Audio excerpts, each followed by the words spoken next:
Buenos días, espero se encuentren muy bien. El día de hoy lo que vamos a hacer es comenzar revisando lo que habíamos dejado pendiente en la clase anterior, que era precisamente una tarea, en realidad, más que nada para que ustedes ejercitaran respecto a cómo trabajar con los números complejos.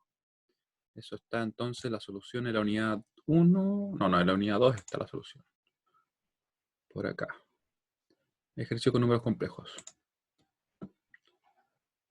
Y aquí teníamos, ¿cierto?, estos dos problemas que nos pedían resolver. Tenemos, por ejemplo, en este primer ejercicio, que esto está expresado en forma rectangular. Este otro número está expresado en forma exponencial. Tenemos, ¿cierto?, que su magnitud es 8, su ángulo es 10. Tenemos también que en el denominador está 2 más J4 más este número que está en forma polar, con magnitud de 2 y ángulo de menos 40. Entonces, cuando tenemos estos casos, ahí se recomienda pasar todo a una forma. En particular, como hay una división, probablemente lo que más nos convenga al momento de tener el resultado completo del numerador sea llevarlo a forma polar. Lo mismo acá, porque después va a ser mucho más simple la operación. Y si estamos trabajando acá, ahí podríamos hacerlo directamente convirtiendo esto a rectangular y después sumar la parte real con la parte imaginaria, o ingresarlo a la calculadora, dependiendo obviamente de qué tan avanzada sea. Veamos que en particular acá lo que se realiza es lo siguiente. Se pasa esto a forma polar, donde se calcula la magnitud como la parte real al cuadrado más la parte imaginaria al cuadrado, y eso bajo raíz. El ángulo se calcula como la tangente a la menos 1 de la parte imaginaria. Recuerden que la parte imaginaria incluye el signo, ¿ya? No incluye el j, pero sí incluye el signo. Así que 5 dividido en 2. Lo digo porque si es que tuviéramos un caso en que fuera negativo. Nos da entonces este número, que sería 5,385 con ángulo 68,2. Eso sería lo que corresponde al 2 más J5. Igual tiene sentido, si lo pensamos en el plano complejo. En el plano complejo, recuerden que yo lo trabajo de la siguiente manera, ¿ya? Voy a buscar por acá. Vamos a buscar rápidamente para que ustedes lo vean. Siempre es bueno que ustedes hagan esa verificación. Bueno, y ese más quedó muy alargado, pero ya, supongamos que es el 2 más J5. Y lo que yo estoy comentando es que si nosotros tenemos el plano complejo, donde tenemos la parte imaginaria, ¿cierto?, y la parte real, esto yo lo dibujaría de la siguiente manera. Yo diría, supongamos que el 2 está por acá. 2, y por acá está el 5. Yo creo que debería ser un poco más, pero asumamos que por ahí. Entonces el número nos queda acá, más o menos. Ahí tendríamos ese z, si lo quisiéramos llamar así. Y la magnitud sería simplemente la distancia que tenemos acá, ¿cierto? Esta distancia. Y el ángulo sería este. Desde el eje real se podría tomar así como positivo, o como vimos también en la clase pasada, como negativo. En específico acá se ha expresado de esa manera. Si fuera 2 menos J5, se ocupa la tangente de a la menos 1 de menos 5 dividido en 2. Efectivamente, si fuera así, yo diría la raíz de 2 al cuadrado más, y aquí obviamente daría lo mismo si que está como negativo, ¿cierto? Pero si quisiéramos ser totalmente así formales en esto, lo haríamos de esa manera, ¿ya? Y aquí nos quedaría claramente la tangente a la menos 1 de menos 5 dividido en 2. Me alcanzó a quedar justo en el borde, pero... Y con eso calcularíamos. ¿Sí? Es importante porque el signo nos quedaría negativo. ¿Ya? Esa es una gran diferencia. Para este caso, como es positivo, nos queda en este cuadrante, ¿cierto? Y vemos que en realidad este ángulo tiene, como les digo, tiene sentido, ¿cierto? Porque es un poco mayor a 60. Ese ángulo sería igual a tangente a la menos 1, ¿cierto? De 5 dividido en 2, por lo cual era aproximadamente ¿cuánto? Según lo que aparecía acá. 68,2. ¿Ya? Tiene sentido. Lo que pasa es que a mí me quedó un poco como más, por decirlo así, más pequeño por el hecho de que yo, como dibujé el 2 y el 5, quizás no está tan cercano a lo real. ¿Ya? Bueno, en definitiva, cuando tenemos expresado ya el número en forma polar, nosotros ahora podemos multiplicar esto que está acá, ¿cierto? Ese número y ese número. Recuerden que cuando yo tengo la forma exponencial, que en este caso está así como 8 por e elevado a j10, es exactamente equivalente a tener la forma polar como 8 con ángulo 10, como se presenta acá, ¿cierto? Así que tengo en definitiva ese número, lo multiplico por este, para realizar esa operación, yo simplemente voy a multiplicar las magnitudes, ese 5,385 por 8, lo cual me da 43,08 usando 4 cifras significativas, y luego voy a sumar los ángulos, y por tanto nos da 78,2. Y ahí tenemos listo lo que corresponde al numerador de este número. Luego, ¿qué podríamos hacer? Luego podríamos nosotros expresarlo de otra manera, si es que así quisiéramos. En este caso lo expresaron en forma rectangular, aunque en sí no es necesario. Bueno, de hecho esto es lo que corresponde al denominador de acá, en realidad. Aquí tenemos 2 más J4 más 2 con ángulo de menos 40 grados. ¿Qué se puede hacer acá? Como les comentaba en la clase anterior, conviene bastante cuando uno quiere sumar y restar, trabajar estos números en forma rectangular. Y aquí de hecho convirtieron este número, ¿cierto? Que está en forma polar a forma rectangular. ¿Cómo se hace? Simplemente vamos a decir que va a ser 2 la magnitud, ¿cierto? Por paréntesis del coseno del ángulo, con todo y su signo, ¿cierto? Más J seno del ángulo. ¿Ya? Eso se expresaría como. Voy a mostrarlo acá para que lo vean. Supongamos que tenemos un número. En este caso es Z igual a R phi, ¿cierto? Y esto se basa en la identidad de Euler, porque nos queda en definitiva así. R coseno de phi, lo voy a escribir, coseno de phi, más J seno de phi. ¿Sí? Y lógicamente después cuando uno lo aplica, perdón, queda así. Queda como Z igual R coseno de phi más JR coseno, perdón, seno de phi. Como ustedes pueden ver ahora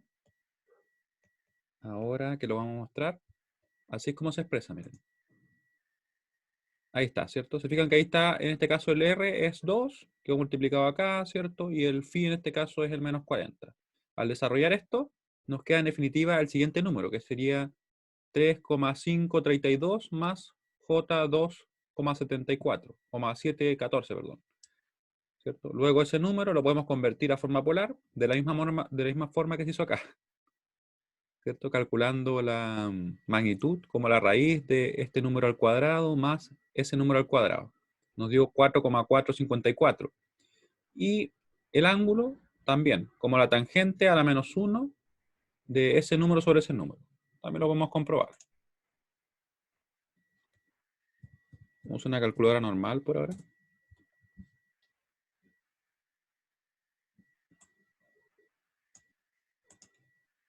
Y como les decía, ¿cierto? La tangente a la menos 1. Y yo aquí solamente debo recordar cómo se usaba la tangente a la menos 1.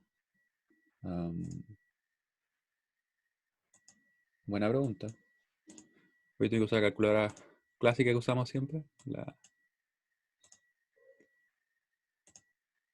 La calculadora, TI 89.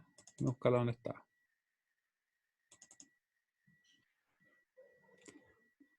Aquí aparece la TI.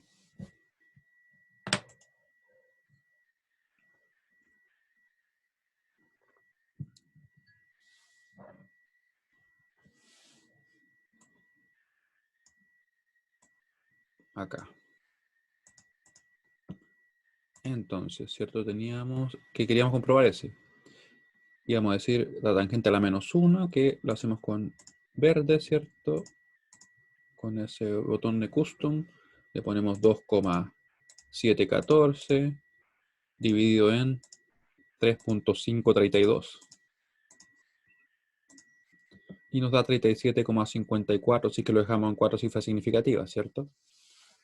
Ya, y ahí tendríamos el número. Ahora, ¿qué es lo que tenemos? Tenemos listo lo que sería el numerador, ¿cierto? Que está acá. Y tenemos listo el denominador. Luego, según lo que vimos en la clase pasada, para operar estos números lo que hay que hacer, si es que está en forma polar, es simplemente dividir la magnitud, que en este caso va a ser 43,08, es la magnitud del denominador, y vamos a restar los ángulos. Por tanto, nos va a quedar entonces, como se ve acá,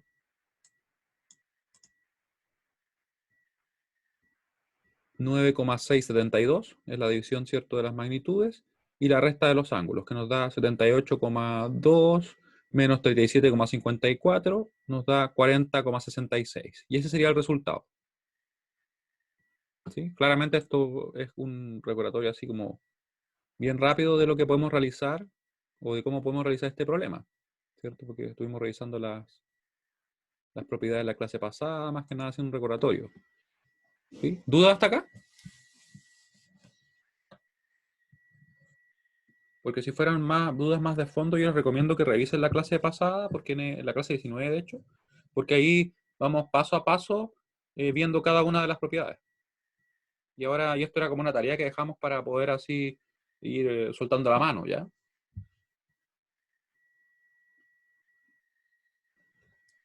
Y como les digo, la idea es como eso, soltar la mano, porque en realidad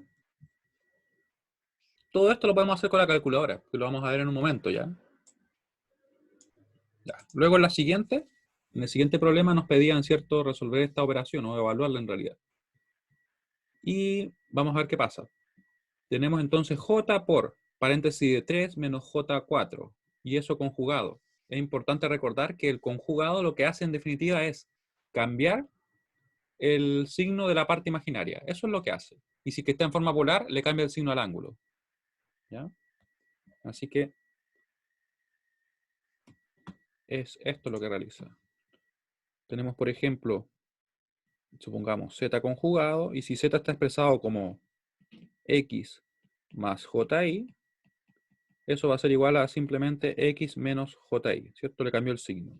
Si es que el z estuviera expresado, como le decía, en forma polar, sería r con ángulo phi, ¿cierto? Conjugado, lo que va a hacer es cambiarle el signo al ángulo, ¿ya? Y eso es totalmente equivalente, dependiendo de cómo estemos trabajando.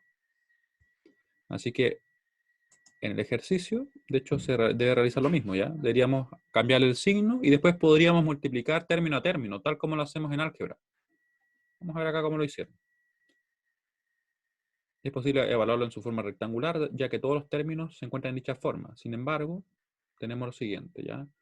Tenemos ese j por paréntesis de 3 menos j4, aplicado en el complejo conjugado, como pueden ver, le cambió el signo a nuestra parte imaginaria, y luego se multiplicó, quedó entonces j3, en este caso más j cuadrado 4, y hay que recordar que j cuadrado es igual a menos 1. ¿Ya? ¿De dónde viene eso? J cuadrado igual a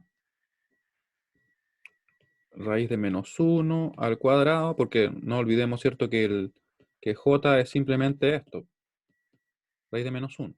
¿Sí? Así que por eso es que queda en definitiva menos 1.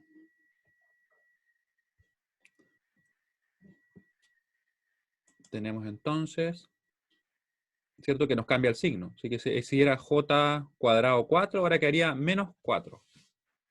Y tenemos lista la parte que corresponde al numerador, ¿cierto?, que está acá arriba. Está acá arriba, eso está listo. Luego acá también se puede operar. Fíjense que aparece un 2 más j al cuadrado. Eso es lo que está acá. Eso, ¿cierto? Y podríamos multiplicarlo 2 veces o simplemente aplicar, ¿cierto?, la operación como 2 al cuadrado más 2 veces s por s, ¿cierto? Más j cuadrado. Y en definitiva nos queda esta forma. Obviamente como quedó más j cuadrado, eso se convirtió en un menos 1. Y llegamos en definitiva a que va a ser igual a 3 más j4. Se fijan que siempre vamos a estar operando la parte real y la parte imaginaria por separado. Eso es lo que hacemos nosotros. Tenemos listo ese número, y ahora nos quedaría entonces multiplicar ese resultado que se corresponde con este término, ¿cierto?, por el menos 1 más j6. Se multiplican término a término, nos queda entonces menos 2, después nos queda, ¿cierto?, menos j... perdón, estamos desarrollándolo por el que está acá. Por ese, ¿cierto? Así que sería entonces menos 1 por 3 va a ser menos 3, va a ser menos 1 por j4 va a ser menos j4, tenemos ahí el j6 por el 3 va a ser j18, y en definitiva acá, ¿qué sería? ¿Cierto? Un más j cuadrado 24, como el j cuadrado es menos 1, queda menos 24. Y ahí podemos juntar todos, ¿cierto? Así que nos queda entonces el menos 27, y aquí nos queda simplemente j14. Y ahí tendríamos lo que corresponde al denominador, ¿cierto? Que era lo que teníamos acá. Por último, lo que hay que hacer entonces es operar estos números, lo que nos quedó en el numerador y en el denominador, y ahí podemos aplicar cualquier método. Podríamos convertirlo todo si quisiéramos, por ejemplo, a forma polar, que de hecho lo haría más simple. o tal como se realizó acá. ¿Ya? ¿Qué se hizo acá? De hecho, quizá podrían preguntarse ustedes. En realidad lo que se hizo fue multiplicar por el complejo conjugado de este número.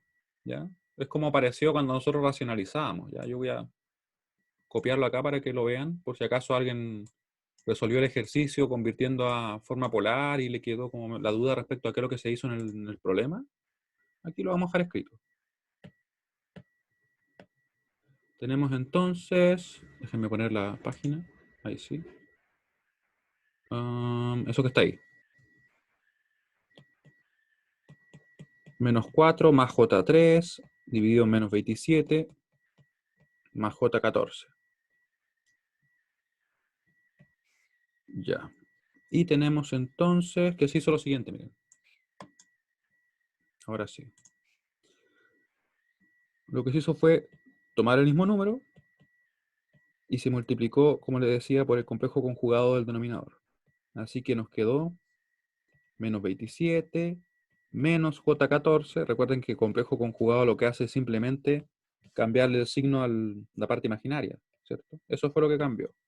Pasamos, perdón, de un más a un menos. Y obviamente si es que yo multiplico y divido por el mismo número, en realidad es un 1, ¿cierto? Así que no cambia nada. Y ahí se empezó a operar. Se empezó a operar término a término. Podemos ver que en el denominador, ¿qué nos va a quedar? Nos queda, ¿cierto? 27 al cuadrado, ¿sí? Porque en realidad al menos no va a hacer ninguna diferencia. Después nos va a quedar acá este otro número que está ahí, sería más 27 por 14J. Después vemos que acá nos queda, en este punto, menos 27 por 14J. Por eso ni siquiera los multipliqué. Y aquí nos queda menos J cuadrado, 14 cuadrado. ¿Sí? Entonces vemos que podemos simplemente eliminar esos dos números. Y en definitiva acá nos va a cambiar el signo. Este J cuadrado va a convertirse en menos 1 y por tanto nos va a quedar así. De esa forma el denominador va a quedar de la siguiente manera. Va a quedar 27 cuadrado más 14 cuadrado. Y obviamente en el numerador digo, es simplemente la multiplicación de esos términos, ¿cierto? Y aquí va a quedar expresado. Volviendo a lo que estábamos revisando, ¿cierto? Se fijan que ahí se realizó eso y quedó entonces el 27 al cuadrado más 14 al cuadrado y arriba queda simplemente la multiplicación de ese número por el complejo conjugado del denominador. ¿Ya? Me interesaba escribir eso porque en realidad falta ese paso, ¿cierto? Se desarrolla, se llega a este número, el cual se puede representar, si es que lo quisiéramos dejar expresado como en su forma rectangular, de esa manera. ¿Sí? Si hubiera alguna duda, es el momento. Obviamente fui un poco más rápido porque esto era como medio recordatorio de la clase pasada. ¿Ya?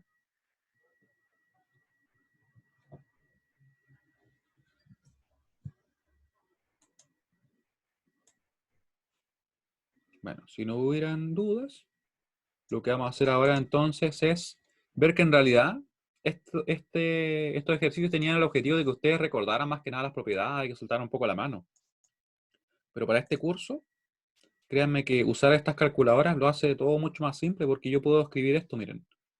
Puedo escribir, por ejemplo, paréntesis, dividido en paréntesis. Acá voy a poner 2 más J5. El J lo pongo como second y catálogo, ya que aparece un I, no sé si ustedes lo alcanzan a ver bien, pero es como un I diferente. No es el I que tenemos por acá, en algún lugar que no encuentro ahora. Sí, ahí está. No es ese I, sino que es un I así, miren.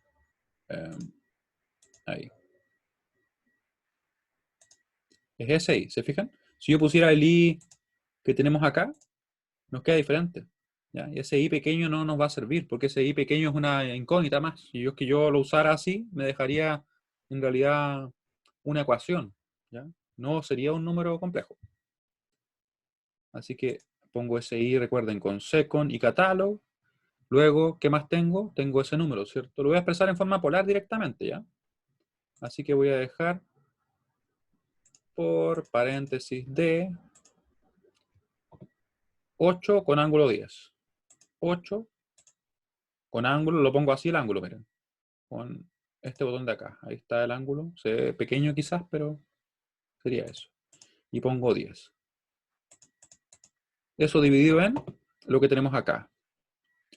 2 más J4. Second, recuerden, el catálogo, que es lo que me da ese I especial, ¿cierto? Que es la unidad imaginaria. 4J, no hace falta que le ponga multiplicación ni nada, basta que yo ponga o J4 o 4J y va a funcionar igual. Más, y aquí algo muy importante, los números en forma polar, recién quizá no se notó, pero es importante, tienen que estar siempre entre paréntesis. Si es que yo lo escribiera sin paréntesis me daría un error de sintaxis, ¿ya? Ahora vamos a comprobar cómo nos da entonces nuestro número, ¿ya? Y vamos a ver también un caso más simple en el cual nos da ese error. Tenemos entonces que está entre paréntesis, ¿cierto? Va a ser 2 con ángulo de menos 40, poniendo siempre este menos pequeño, no el menos grande porque eso es una resta y nos daría también error de sintaxis. Y cuando tenemos eso ya ingresado, miren lo que pasa.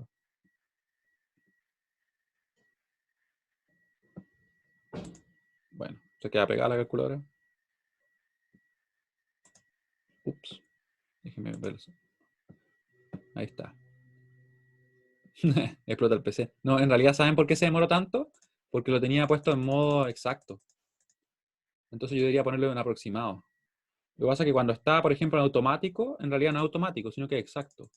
Si yo lo hago en aproximado, no hay problema. Y otra cosa más que hay que cambiar, igual idealmente, es lo siguiente, miren. Fíjense que yo tengo acá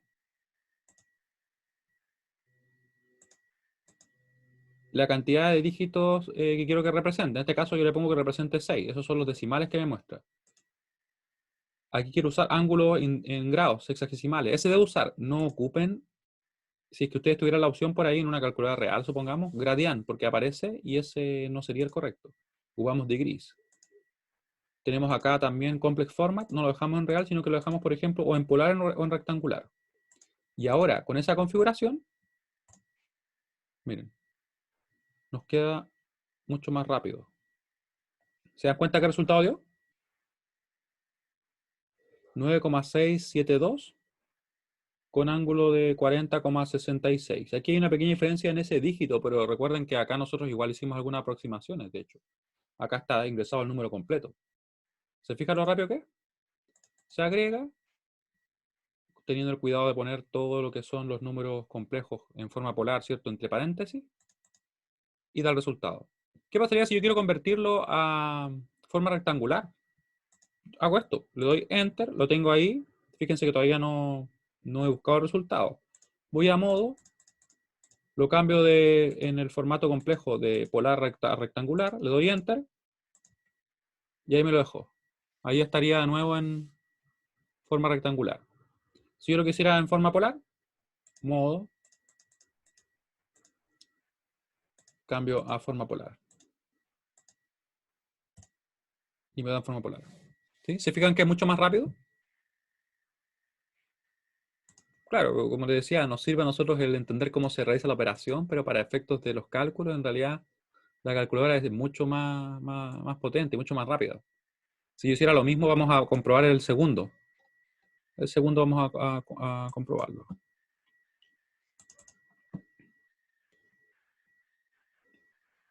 Vamos a escribir el número.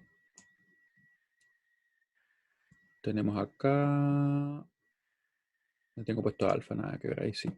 Ya va a ser entonces second. Vamos a poner por paréntesis, ¿cierto? Eso es lo que está acá. 3.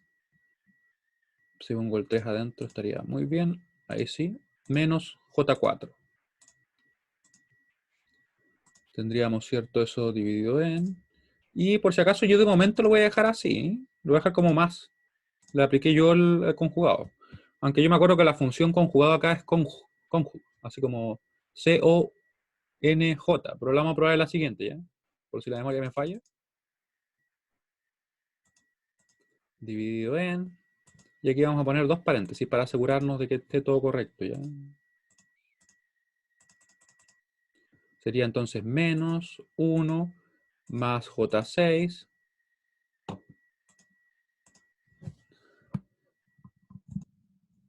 y tenemos el 2 más J. En este caso lo podemos dejar por si acaso como J simplemente así, o le podemos poner el 1, pero en realidad lo toma como si fuera 1J. Y eso elevado al cuadrado.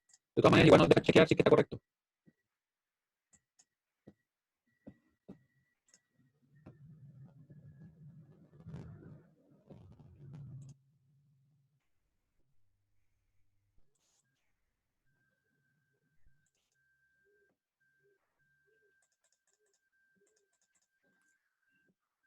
¿Me escuchan ahora?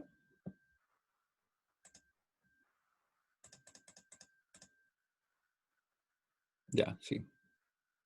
Sí, no, no se preocupen si fue mi computador que tuvo un problema. Pero ya por si acaso, la próxima semana me llegan componentes, así que me armo otro computador, ya, porque este pobre PC ya no está dando mucho.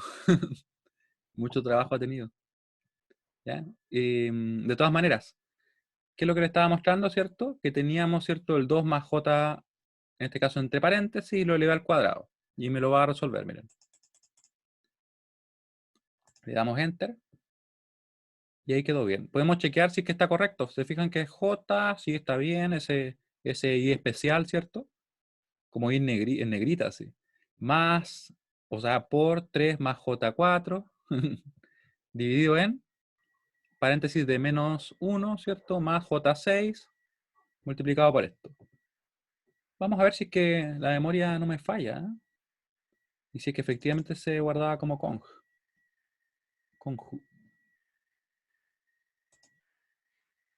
Mm, si encuentro las O, ahí sí.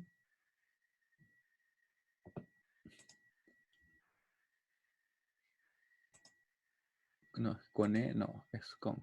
Ahí. Vamos a ver, por ejemplo, con un número como el que está ahí, ¿cierto? 3 menos J4. Fíjense que yo usé el menos porque es una resta, ¿cierto? No estamos haciendo negativo el número. Muy importante para que no vayan a cometer ese error. Vamos a ver si no funciona. De hecho, me lo dejó bien, pero me lo dejó en forma polar porque lo tengo configurado, ¿cierto? En polar. Si lo dejo en rectangular, ahí me lo deja así como 3 más J4. Sí, estamos bien. Se fijan que la calculadora ahora sí nos da una gran ayuda, ¿no?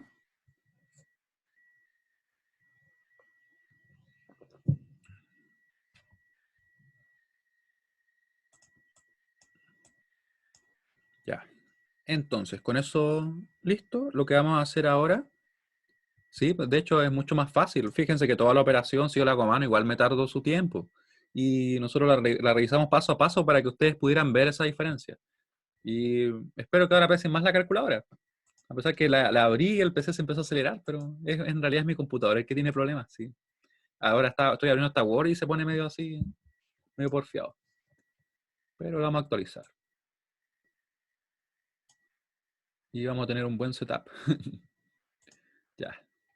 Entonces estamos listos con eso. Recuerden que este ejercicio en realidad está, o estos problemas están acá. Ejercicios con números complejos, en la unidad 2. Tengo que responder a algunos mensajes. Y aquí por si acaso dejé también un ejemplo del método de mallas, donde ustedes pueden revisar ahí algunos problemas. Ya, por si acaso esto está usando otros elementos, ya que vamos a ver nosotros hoy día. Vamos a empezar con el capacitor y luego vamos a pasar al inductor. Como pueden ver ahí se ve como una especie como de elemento medio extraño, ¿no? Ya, vamos a revisar eso. Así que ahora vamos a ver lo que es el capacitor. ¿Han escuchado alguna vez los condensadores, capacitores o algo así? Así por algún lado. Quizá en física, ¿no? En física me da la impresión de que sí, tienen que haberlos visto.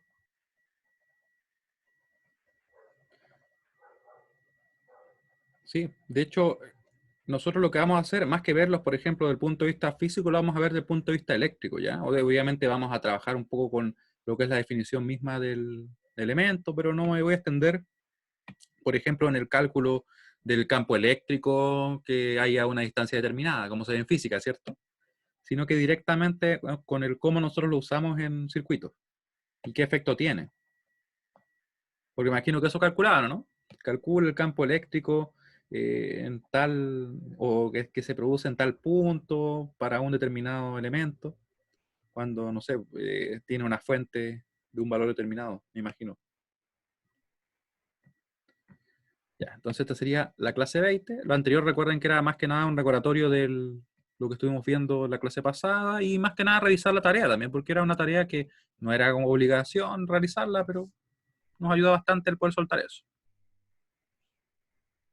Capacitores. Y hoy día estamos a 25. Estamos a lunes 25 de mayo, ¿cierto? Del 2020. Ahí. En principio, ¿qué es un capacitor? Aquí lo vamos a ver. Y de hecho, ahora que lo pienso, creo que tengo un apunte preparado. Lo pensaba escribir desde cero, pero déjenme chequear si es que tengo algo listo por acá. Así, bueno, en cierto sentido avanzamos un poco más rápido, pero también es más práctico. Déjenme chequearlo.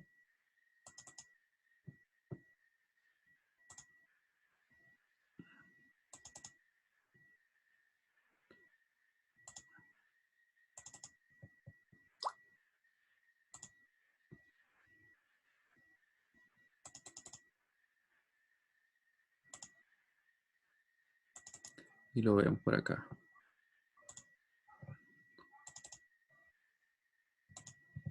Tengo la impresión de que está en el aula. A ver. Si no lo escribimos de cero, pero déjenme revisarlo por acá.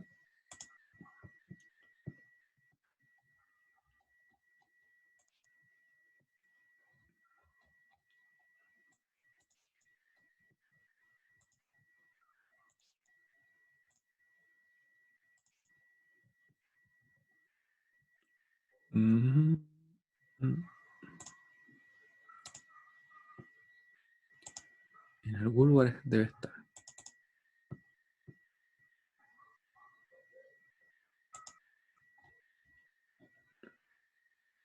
A ver, por acá. Ah, ya sé dónde está.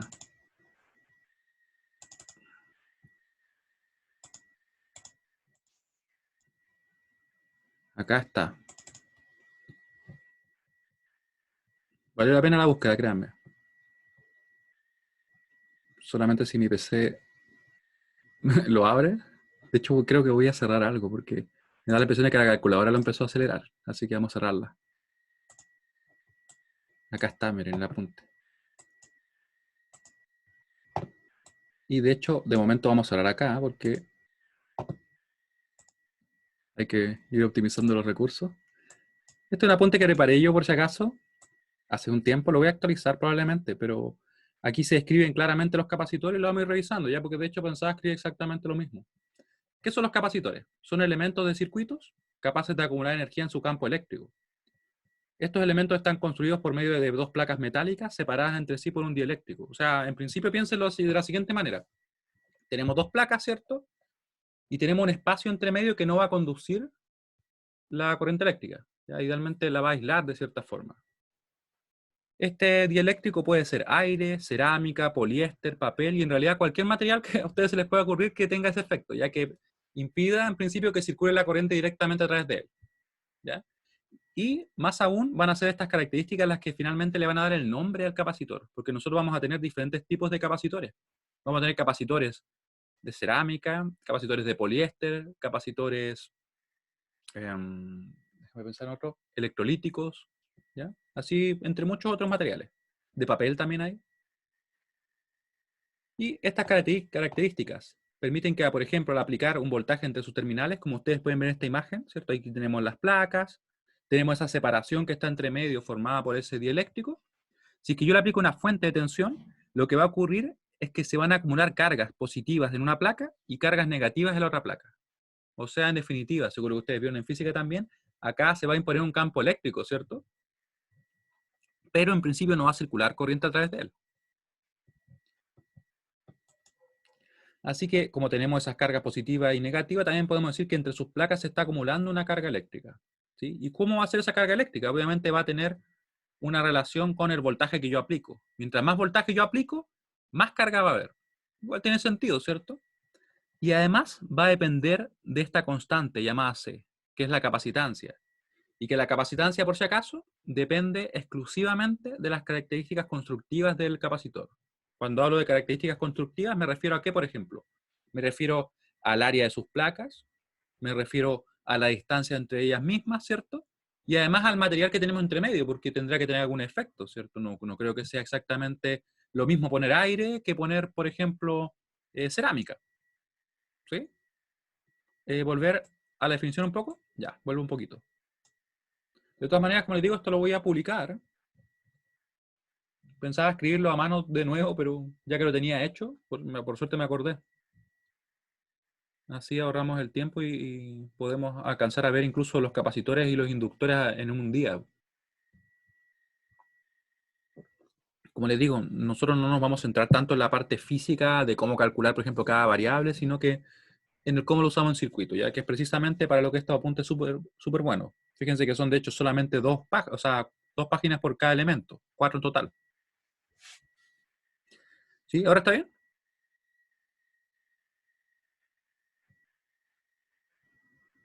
Ya, muy bien. Entonces, como les comentaba, ¿cierto? Nosotros le aplicamos una fuente de tensión con un voltaje B en este caso, dependiendo de las características constructivas del capacitor, que están, ¿cierto?, resumidas en esa constante C. Vamos a tener más carga o menos carga, ¿cierto? Lógicamente se relaciona directamente con el voltaje, ¿cierto? Si yo aplico más tensión, más carga se va a acumular. ¿Cuál es el símbolo?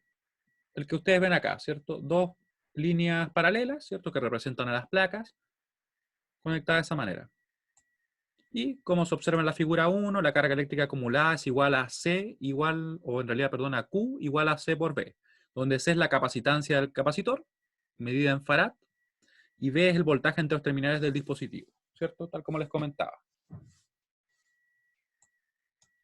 Por si acaso también, en algunos libros antiguos, quizás de física, o también de electricidad, aparece como faradio, ¿ya? Pero desde hace un tiempo hacia atrás, se definió que en realidad los nombres de las unidades hay que llamarlos tal como son, no hay que traducirlos, ya no hay que como españolizarlos, por decirlo así. Por eso no decimos amperios ni decimos, ¿cierto?, voltios, sino que son volt o ampere o en este caso farad.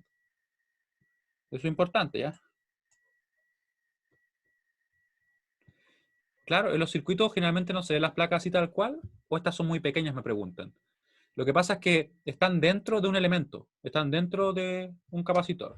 Yo igual tengo una imagen para que ustedes los vean, ¿ya? Pero está al final de este documento, pero lo vamos a ver ahora para que se hagan una idea de cómo son. Esto está por si acaso en el documento. ¿Se fijan? Estos son capacitores. Aquí tenemos este de poliéster. Esos son de cerámica, estos que parecen lentejas, como pueden ver literalmente, ¿no? Estos son electrolíticos. Tienen un material químico dentro. Y esto, y una especie de papel, pero no es papel en sí. Yo se los comento porque yo lo he visto explotar y por dentro se sale eso. Este, si no me equivoco, es de poliéster, por la estructura. ¿Para qué sirve un circuito? Ah, ya, eso vamos a ver en un momento, ¿ya? Pero son elementos que, por si acaso, les adelanto que se oponen a los cambios de tensión, ¿ya? Son una especie de inercia. ¿Qué hay que hacer para que exploten? Lógicamente, ustedes imaginen que si yo hiciera aumentar esta tensión, obviamente no podría poner la tensión infinita, ¿cierto? Porque algo malo debería pasar. En este caso, en realidad ni siquiera requiere que sea infinita. Si es que supera, por ejemplo, el valor de tensión al cual puede trabajar el capacitor por un tiempo determinado, él va a explotar. Fíjense que acá me dice algo, miren. Me dice, además del nombre que es la marca, ¿cierto? Me dice un valor de 4700 microfaradios. Ese es el valor de su capacitancia. Y ese 35 volt vendría a ser el voltaje que él puede soportar, al que puede trabajar. Y en realidad no explota 35 volt, para que lo tengan claro, sino que eso es lo que puede soportar si él trabaja por un tiempo determinado. A pesar de eso, generalmente uno diseña los circuitos para que trabajen a menor tensión. Sin embargo, si le pusiera, por ejemplo, 50 o quizás 60 volt, él rápidamente explotaría. Rápidamente. ¿Ya? Pero no es el objetivo, ¿cierto? ¿Para qué vamos a estar destruyendo a los pobres capacitores y ellos no tienen motivo para ser destruidos? Pueden ver que acá tenemos otros elementos. Estos que están acá, quizás les parece medio extraño, ¿cierto? Porque miran, tienen como una especie de placas, como que se entrelazan, una especie de perilla. Y lo que pasa es que estos capacitores, este y me parece que ese también, son capacitores variables, ajustables. De forma que estos capacitores, si yo, por ejemplo, lo voy girando, tiene como una construcción mecánica especial que hace que varíe el área de las placas y por tanto varíe o cambie el valor de nuestra capacitancia. ¿Ya? Son capacitores variables en definitiva. ¿Para qué se ocupan? Podría preguntarse uno. Se ocupan, por ejemplo, las radios AM, FM, tienen este tipo de elementos para ir cambiando la frecuencia a la cual nosotros estamos, por ejemplo, conectándonos. ¿Sí? ¿Alguien tiene radios antiguas? AM, FM, de hecho, quizá digitales, pero analógicas dudo que tengan ahora. O quizá alguien me dice, no, si en realidad a mí me gustan los sistemas de audio analógicos, tengo también tubos al vacío. Puede ser. ¿Sí? Así que estos son capacitores variables, estos son capacitores, que este creo que es de papel. Pero me estoy simplemente así, por la estructura me da la impresión que es, pero no tengo la certeza. ¿Ya? Este sí es de cerámica, poliéster, cerámica, electrolítico, estos azules y esos negros. Esos son variables y él sospecho que es de papel. Ya. Luego de mostrarles y adelantarle un poco cómo se ven los capacitores, ¿ya? Porque dentro de eso están las placas, ¿ya? Vamos a ver algo acá. Se refiere específicamente a la capacitancia de un capacitor de placas paralelas, que tenemos que esto va a estar definida por la siguiente expresión. Y quiero que más allá de ustedes pensar que la tenemos que memorizar, porque de hecho ese no es el objetivo acá y no la vamos a memorizar, yo quiero que ustedes entiendan el por qué tenemos esta expresión. ¿Cuál es la relación que existe entre cada característica de nuestro capacitor con la capacitancia en sí misma? Recuerden que la capacitancia es esa como capacidad de acumular carga. ¿Ya? Eso es lo que es la capacitancia. Lógicamente, si yo tengo una mayor área, ¿puedo acumular más o menos carga? ¿Qué creen ustedes? Al tener una mayor área, acumulo menos. Más, ¿cierto? Tiene sentido. Si yo tengo más espacio, ¿cómo no voy a poder acumular más carga? Así que, si es que tenemos mayor área, por tanto, vamos a tener una mayor capacitancia. Se relacionan directamente, ¿cierto? Si es que yo tengo, en este caso, una mayor distancia, ¿va a ser más fácil o más difícil acumular carga? Recuerden que si yo tengo una tensión determinada, si están muy juntas, acumular carga no debería ser tan complejo, ¿cierto? Pero si están más lejos, yo voy a requerir una mayor tensión, ¿cierto? Es más difícil, por tanto, como ustedes pueden ver, se relaciona inversamente. O sea, tiene sentido. Y aquí viene algo importante. Con la, en este caso, con la permitividad eléctrica del medio, no me acordaba si era permeabilidad, pero permeabilidad en el caso del campo magnético. En este caso, en el campo eléctrico, es una permitividad. Vamos a tener lo siguiente. Si es que el medio en sí se opone, en este caso, no, esto tiene que ver con la capacidad de permitir la circulación de de un campo eléctrico. Esta permitividad se relaciona a que qué tan fácil es imponer un campo eléctrico en esta zona. ¿Ya? Mientras más fácil sea imponer un campo eléctrico, obviamente mayor debería ser la capacitancia. Esa es la relación que existe. Porque nosotros tenemos que tener claros que, claro, acá debe haber un aislante, pero al mismo tiempo tiene que ser capaz de imponerse un campo eléctrico. ¿Ya? No puede simplemente acá anularse el campo eléctrico, porque si no, en definitiva, no voy a acumular energía en este elemento, porque finalmente lo que hace el capacitor es acumular energía. Claro. ¿Ya? ¿Le hace sentido? Esto es quizá un poco más, como, más raro de ver así, pero en realidad es eso, es la permitividad eléctrica, es como qué tan fácil se puede imponer un campo eléctrico a través de este medio. ¿Ya? Entonces, si el medio lo favorece, vas a ver una mayor capacitancia. Si el medio es desfavorable a la imposición de ese campo eléctrico, entonces va a ser una menor capacitancia. ¿Ya? Y como les comentaba, ¿cierto? Previamente, creo que lo escribí por acá. De hecho, lo escribí hace mucho tiempo, pero está escrito por acá. No, de hecho, no está escrito, viene después. La capacitancia depende exclusivamente de cómo yo lo construí. No depende del voltaje, no depende de nada más en el circuito. Únicamente de cómo está construido, que de hecho se menciona acá. La capacitancia depende exclusivamente de las características constructivas del capacitor. Los capacitores, como yo les comentaba, se oponen, entre comillas, a las variaciones o cambios en el voltaje en sus terminales. ¿Qué quiere decir eso? Que en definitiva, pensémoslo desde el punto de vista de, bueno, esto con una analogía, un mueble muy grande que yo lo quiero desplazar a una mayor masa, ¿cierto? Yo lo puedo acelerar con mayor dificultad, ¿cierto? Me va a costar más a acelerarlo, ¿cierto? Eso nosotros lo decimos o lo representamos como una especie de inercia a los cambios, ¿cierto? De posición, si lo queremos ver así. En este caso, el capacitor, si yo lo pongo en un circuito, él se va a poner a los cambios de tensión. Entonces va a atenuarlos, va a hacer que sea mucho más difícil que la tensión cambie. Por eso es que se ocupa en un circuito. Y miren lo que tenemos por acá. ¿Qué son estas? Son las relaciones de voltaje y corriente en el capacitor. Vamos a ver que ya no se define exactamente como era en el caso de del resistor, ¿cierto? ¿Se acuerdan que en el resistor era simplemente B igual a R por I? Así de simple, ¿cierto? No había nada más que hacer para el caso resistor. Déjenme buscar acá el Paint. Pero no vamos a abrir nada. En este caso nosotros tenemos que, para el capacitor, obviamente esto está definido de qué manera, así. La tensión del capacitor, ¿cierto? Más, menos V sub C de T, está definido en el tiempo. La corriente va de positivo a negativo. ¿En qué referencia estamos, o qué referencia estamos usando acá? ¿Pasiva o activa? Les pregunto yo, según esta estructura. La clave está en esto. ¿Qué referencia es? Pasiva, ¿cierto? Recuerden que va a ser referencia pasiva si es que la corriente ingresa por el positivo. Y referencia activa si es que sale por el positivo, ¿cierto? Este elemento, sin embargo, es un elemento pasivo. Él de por sí, él no genera energía, sino que es capaz de acumularla, pero tenemos que suministrársela con otro elemento que sea activo. ¿Ya?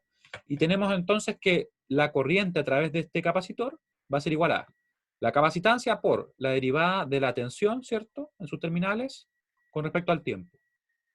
Y su voltaje, esto en realidad se obtiene integrando simplemente ambos miembros de la expresión, y nos queda así, que el voltaje va a ser igual a 1 sobre C, ¿cierto? Por la integral desde menos infinito hasta T, de la corriente en el que circula a través del capacitor. ¿Ya? Y así podríamos en cualquier momento, si conocemos la tensión, calcular la corriente, o si conocemos la corriente, calcular la tensión, sin ningún inconveniente.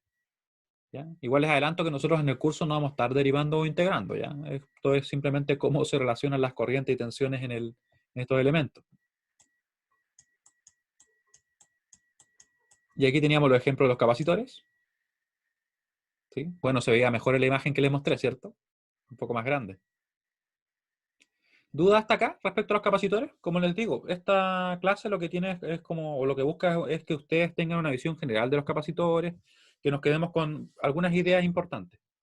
Primero, que los capacitores en sí lo que hacen es acumular carga y por tanto acumular energía, ¿cierto? En su campo eléctrico. Luego, que la capacitancia de un capacitor depende exclusivamente de sus características constructivas. Y este punto, ¿cierto? Que finalmente las relaciones de corriente y tensión son las siguientes. ¿Ya? Eso es lo más importante que hemos visto hasta ahora. Después nosotros vamos a ver que en realidad los circuitos eléctricos tienen efectos importantes y vamos a realizar algunas técnicas para poder resolver circuitos sin integrar y derivar, ya que es lo que vamos a ver en la clase siguiente. ¿Sí? ¿Ninguna duda? ¿O hay alguna duda?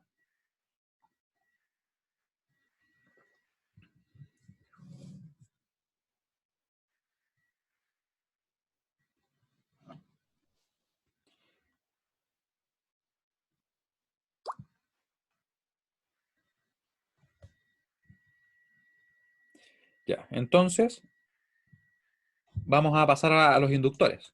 Que por si acaso los inductores son elementos que muchas veces se dice que son el dual de los capacitores. O sea, que tienen características muy similares, pero al mismo tiempo son diferentes. ¿Qué tenemos ahora con los inductores? Los inductores son elementos del circuito capaces de acumular energía ahora en su campo magnético, no en el eléctrico como en el anterior, ¿cierto? Fíjense bien que habíamos partido con eso, ¿cierto? Capaces, ¿cierto? Los capacitores de acumular energía en su campo eléctrico, ¿ya? O sea, ambos son capaces de acumular energía. Simplemente el cómo lo hacen es lo que difiere. Estos elementos están construidos por medio de alambre que está enrollado alrededor de un núcleo, que puede ser de aire, puede ser de ferrita u otro material ferromagnético. La idea es que aquí, ese material que está, por decirlo así, entre medio, en realidad, donde se enrolla el alambre, tenga características que faciliten la circulación de un campo magnético, o la imposición de un campo magnético, si quieren ser más formales. ¿Ya? Con el fin, como les comentaba, ¿cierto?, de favorecer la circulación del flujo magnético. Estas características permiten que al circular una corriente eléctrica a través del inductor se manifieste un campo magnético. Pueden notar que lo escribí yo porque justamente la idea que se me ocurre es la que viene después. Un inductor que es circulado por una corriente I se opondrá a los cambios de dicha corriente. Ahora como que se parece a lo que decíamos respecto al capacitor, ¿cierto? Porque decíamos que el capacitor se opone a los cambios de tensión. Y ahora estamos diciendo que el inductor se opone a los cambios de corriente. Hay una similitud, ¿cierto? Además, la propiedad que indica qué tanta será dicha posición es la inductancia, medida en Henry, que se escribe con una H grande, ¿ya? A continuación se presenta una bobina, la cual es un tipo de inductor muy utilizado. Ya nosotros vamos a ver algunos ejemplos también, como les mostraba recién las imágenes de los capacitores, de algunos inductores, principalmente los más comunes, ¿ya? Porque de hecho, si ustedes tomaran un alambre, le dan 2 vueltas y eso ya es un inductor. Un inductor quizá bien simple, quizá no el más práctico, pero cumple con lo que se pide. Acá tenemos, ¿cierto?, nuestro núcleo, que sería este cilindro, que tiene un área A. Tenemos, ¿cierto?, el alambre que está dibujado acá en celeste. De hecho, ahí va dando vueltas, ¿cierto? Tenemos también que el largo de este núcleo es importante, y más que nada el largo mismo del inductor. Y además, ese mu o mu, ¿cómo le dicen? Sería lo que representa la permeabilidad de este elemento, ya de lo que es el núcleo. Porque obviamente, mientras más fácil sea la circulación del campo magnético, mejor va a ser la operación de este inductor, si es que yo quiero obtener obviamente una mayor inductancia. Tenemos que el símbolo es esto que está acá, que sería, disculpando la forma, parece como una especie como de cola de chancho, cola de cerdo, ¿no? También se puede dibujar de otras maneras, ¿ya? La notación americana de los inductores es diferente. Notación americana, o perdón, estadounidense del inductor. Vamos a verlo por acá. Hoy tenemos bastantes más. De hecho, podría haber puesto otra imagen, pero de momento me gusta.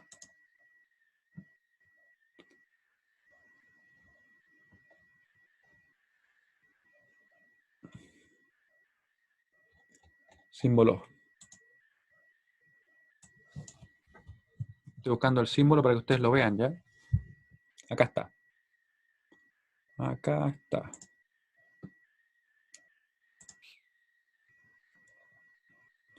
¿Las características físicas del alambre son despreciables? En realidad, sí. Lo importante en este caso sería la corriente. Lo que pasa es que las características físicas del alambre en lo que puede influir es en el qué tan fácil sea imponer la corriente, ¿ya? Pero en principio solamente va a influir lo que la construcción misma, ¿ya? Acá encontramos, en ocasiones se representa así también, de esta forma. Y también se puede poner así, pero la verdad es que en particular en el curso no lo vamos a usar así, ¿ya? Puede aparecer esta en el libro, o puede ser la otra forma que yo les comentaba, que es la que tenemos por, a ver, la que tenemos por acá. Acá tenemos.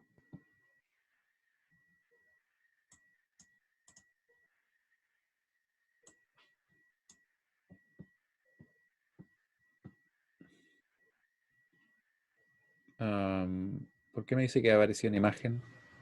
Acá está. Eso no. ¿Qué es eso, de hecho?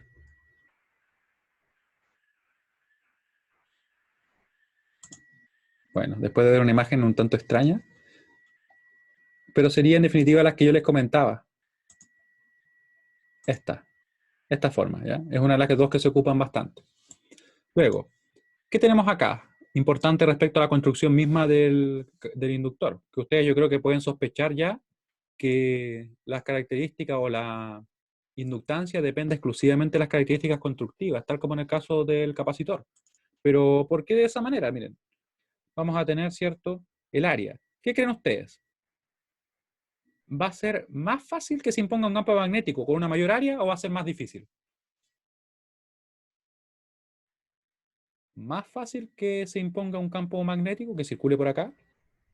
¿O más difícil? Recuerden que el campo magnético estaría como así, ¿cierto? O sea, así estarían las líneas.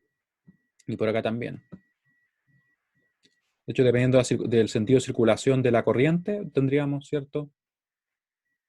Nosotros que se impone el campo en un sentido o el otro. Ya. Recuerden, el campo magnético en sí va a circular de una manera más simple si es que tenemos una mayor área, ¿ya? Así es como sería. Entonces sería más fácil si es que fuera una mayor área. A lo mejor lo dije al revés, no sé. Pero en sí, sería, mientras mayor área, es más fácil que se imponga un campo magnético. También vamos a tener que, mientras más largo el núcleo, también va a ser un poco más difícil que se imponga ese campo. Y la permeabilidad magnética, esto es directo, ¿cierto? En el sentido de que mientras más permeable es finalmente magnéticamente, más fácilmente se va a imponer un campo magnético y por tanto la operación del elemento como inductor va a ser mucho mejor. Así que en base a eso tendríamos lo siguiente, miren. Esta expresión en sí es un poco más compleja que la anterior, ¿cierto? Que la del caso del capacitor. Tenemos, ¿cierto?, que directamente se relaciona con la permeabilidad magnética, lo cual tiene sentido porque es más permeable, es más fácil imponer un campo magnético. Tenemos también que el área, al ser mayor, hay, por decirlo así, más espacio para que se imponga el campo magnético, y la longitud influye de forma inversa, ¿cierto? Es algo que es más difícil mantener un campo magnético en una mayor distancia, por decirlo así. Y acá surge otra característica que no habíamos comentado, ¿cierto? Que sería el número de vueltas de la bobina. Mientras mayor sea la cantidad de vueltas, mayor será la inductancia. ¿Ya? Eso es importante porque de hecho la cantidad de vueltas, para que ustedes tengan una idea, pueden ser cientos, miles de vueltas. ¿Ya? Por ejemplo, en un motor son muchísimas. ¿Sí? ¿Le hace sentido o no le hace sentido? Porque recuerden que, como les comentaba, más allá de la descripción física misma de los elementos, a mí lo que me interesa en este caso, lo que estamos viendo ahora, es que a ustedes le haga sentido. Que del inductor ustedes digan, ah, ya, el inductor se opone a los cambios de la corriente, bueno, el capacitor se oponía a los cambios de la tensión, está construido por medio de un enrollamiento de alambre, ¿cierto? A través de un núcleo, que puede ser de aire si es que no hubiera nada, ¿cierto? Puede ser de un material ferromagnético, puede ser de ferrita como la mayoría de los núcleos. Y su inductancia finalmente únicamente depende de las características constructivas que están expresadas acá. Esto depende del material que yo elija, esto depende de la cantidad de vueltas que yo ocupe, ¿cierto? Y de hecho influye significativamente en la inductancia al estar al cuadrado. Y el área también influye, ¿cierto? Dependiendo de qué tan ancho, ¿cierto?, sea nuestro núcleo. El largo también. ¿Ya? Así como les comentaba, ¿cierto? La inductancia depende exclusivamente de las características constructivas del inductor.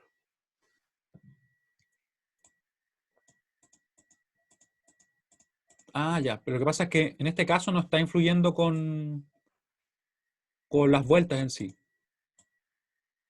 Me preguntan por qué al haber más área sería más fácil. Porque se había imaginado, ¿cierto?, que al estar más apartado todo, las vueltas tendrían que ser más grandes, sería más difícil. Y lo que pasa es lo siguiente, que en definitiva se entiende de que habría más espacio, por decirlo así, para que pueda circular, en este caso, nuestro campo magnético. A eso se refiere. De ahí viene la idea. Obviamente eso simplificándolo así como bastante. Pero no influiría, por decirlo así, en nuestras vueltas. Y de hecho, lo único que influye respecto al alambre es la corriente que circula a través de él.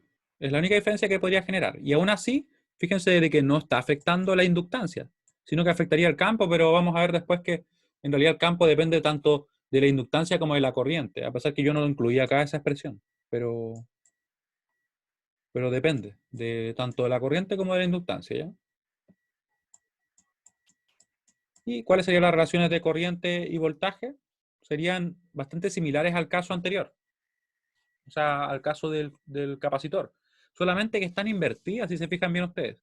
Para este caso, para lo que sería el voltaje, por ejemplo, del inductor, que está definido también en forma pasiva, la corriente ingresa por V, por el más, ¿cierto? Tendríamos que sería voltaje igual a L por la derivada de la corriente respecto al tiempo. Y la corriente sería, ¿cierto?, 1 sobre L por la integral desde menos infinito hasta T de la tensión. Esto simplemente se obtuvo integrando ambos miembros de la expresión.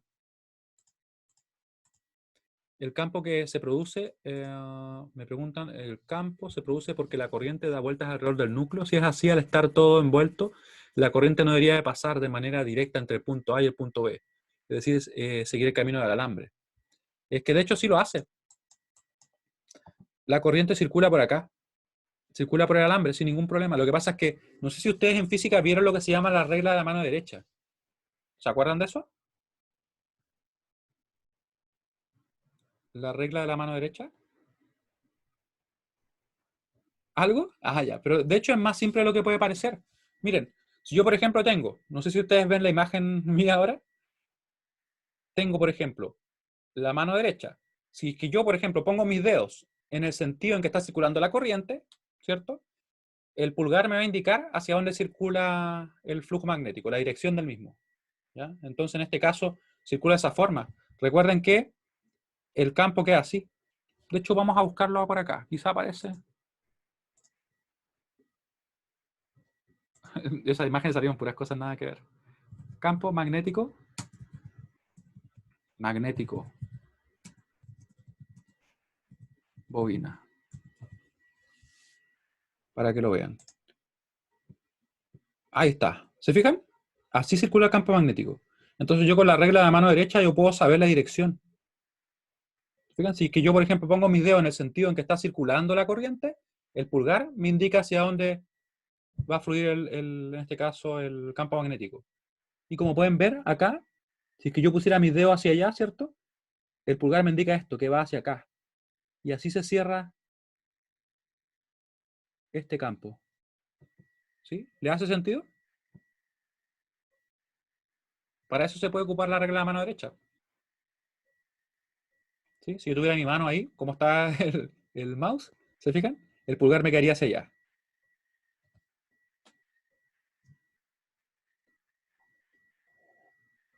¿Me creen o no me creen?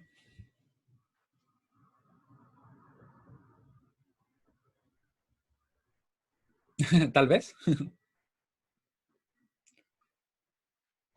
Miren.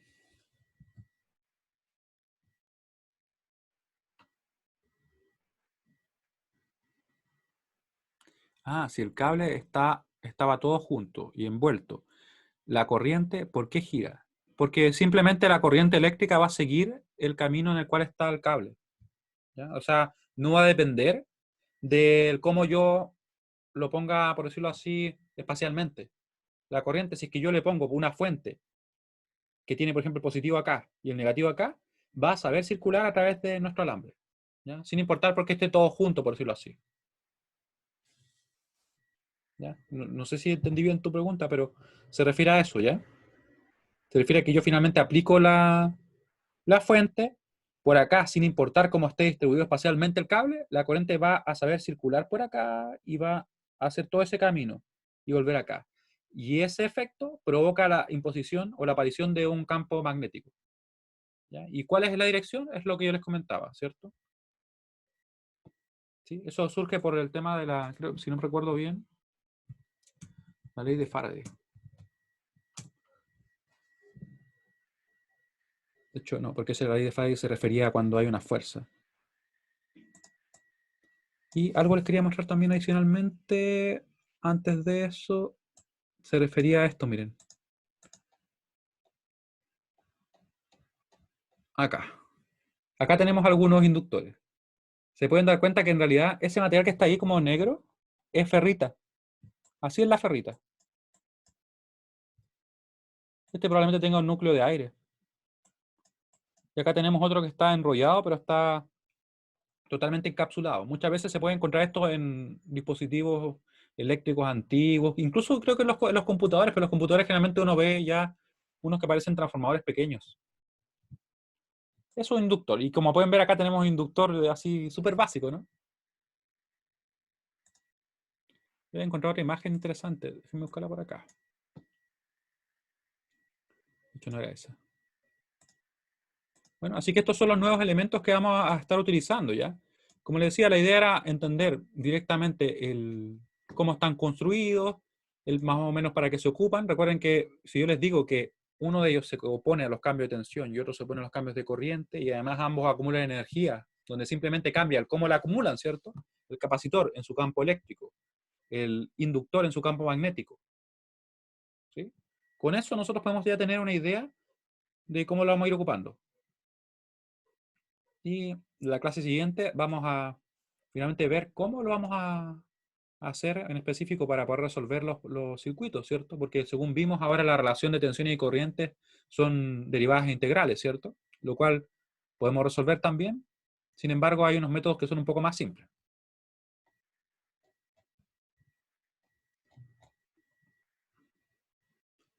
Y se me perdió la imagen.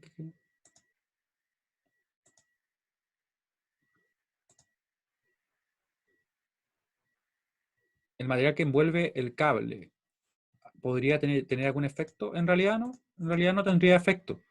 Tú te refieres, me imagino, al aislante, ¿cierto? Podría yo tener, por ejemplo, un cable acá que tuviera, en este caso, no diría que es plástico, supongamos que algún polímero que se ocupa para aislarlo. En este caso, podría parecer que están directamente conectados sin ninguna separación, ¿cierto? Pero en realidad se ocupa esmalte. Esto está esmaltado de forma que no hay una conexión eléctrica, sino que lo aísla efectivamente.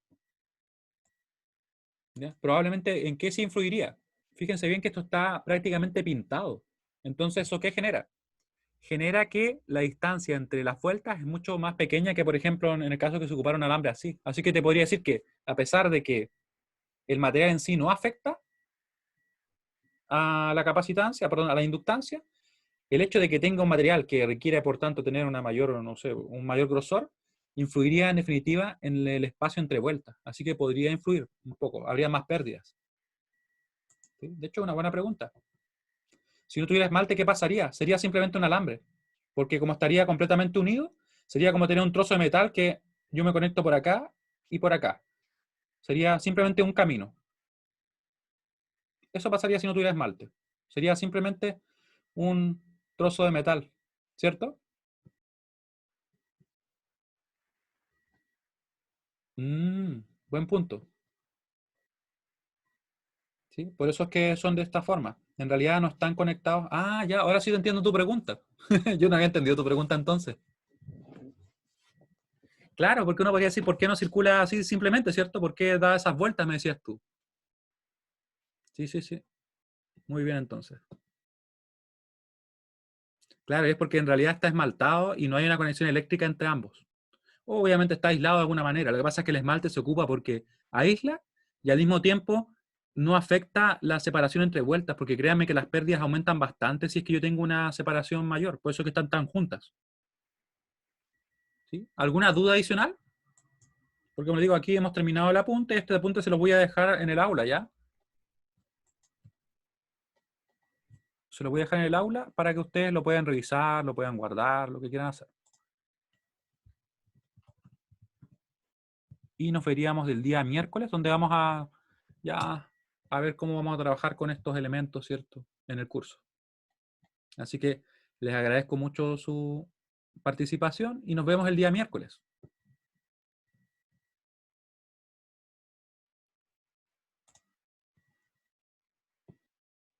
Por ahí tengo que pendiente responder algunos mensajes, así que los voy a responder ahora terminando la clase, ¿ya? Ah, me preguntas también respecto a recalendarizar pruebas. Sí, miren, ¿cómo estamos? ¿Se fueron muchos? No, parece que todavía no se han ido muchos. De todas maneras, lo vamos a hablar bien el día miércoles, porque lo que nos comentaban a nosotros en principio era lo siguiente, que no habría que realizar ciertas recuperativas. Después me informaron que en realidad estaban comunicándose con ustedes respecto a ese tema, de realizar las recuperativas, que en realidad les comento que yo siempre he tenido la idea de hacer la recuperativa, porque estaba planificada, ¿cierto?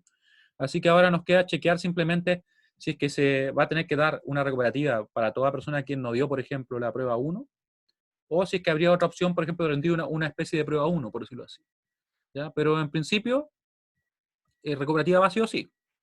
¿Ya? Y lo otro se lo voy a confirmar el miércoles, porque todavía me falta información respecto a ese tema. ¿Sí? ¿Les queda claro? Mientras tanto, yo les muestro otros inductores. Ya, entonces que estén muy bien, que tengan buena semana. El miércoles les confirmo ese tema, voy a responder las solicitudes de tema del trabajo de investigación también ahora, terminando la clase, ¿ya? Que estén muy bien. Chao, chao.